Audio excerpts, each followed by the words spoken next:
Oi, Muxis, aqui é a Yumi e hoje vai ter um BTS Responde, tá, gente? Eu não vou falar como vai ser as perguntas. Bom, não sei se vai ser longo ou curto. Eu espero que vocês gostem. Deixa o like e ative o sininho da notificação.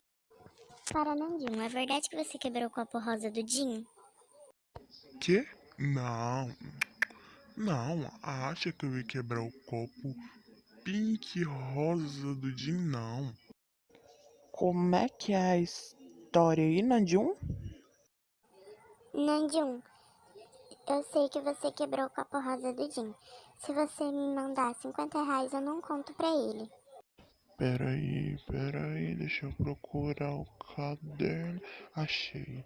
Menina, me passa sua conta agora. Para de mexer, eu vi o Cookie beijando a Neide. Fica comigo que eu mato a Neide e mato o Jungkook. Manda beijos. Amo de Cookie. Tipo muito. Love you, BTS. Beijo pra você, minha nova namorada.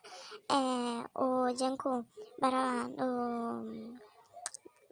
Bom, lá no cemitério pra já cavar sua cova e a da piranha, que ainda tá viva. E eu esqueci de falar pra você, o menino que eu não conheço. Pode matar a piranha da Neide do jeito que você quiser. Para de mim, duvido você falar pro Cookie que tá gostando da Neide. E, meu amor, vai ser um prazer pra mim fazer isso com o Jungkook, que eu tô doido pra ver a cara dele. Jungkook. Ah, oi, Michi. Bom, Jungkook, eu tô gostando da Neide.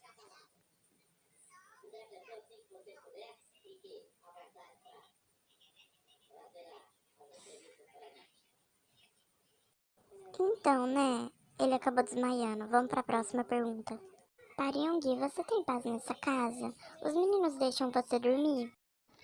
Em primeiro lugar, quando você tem uma K-47 junto com você, você tem paz todo dia. Já quando você não tem, não tem paz. E quando tem K-47, eles deixam eu dormir sim. Então foi esse o vídeo, mas espero que tenham gostado. Se inscrevam no canal, deixe o like, deixem comentários aí e ative o sininho da notificação.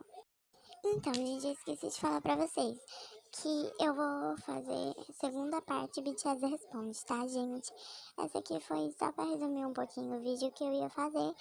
E, bom, gente, foi isso. Eu vou colocar um vídeo dos meninos no finalzinho, ok? Beijos.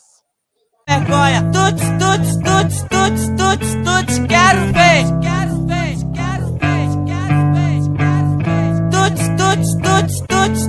tuts, quero ver. Hoje eu fico com a outra, pensando em você. Hoje eu fico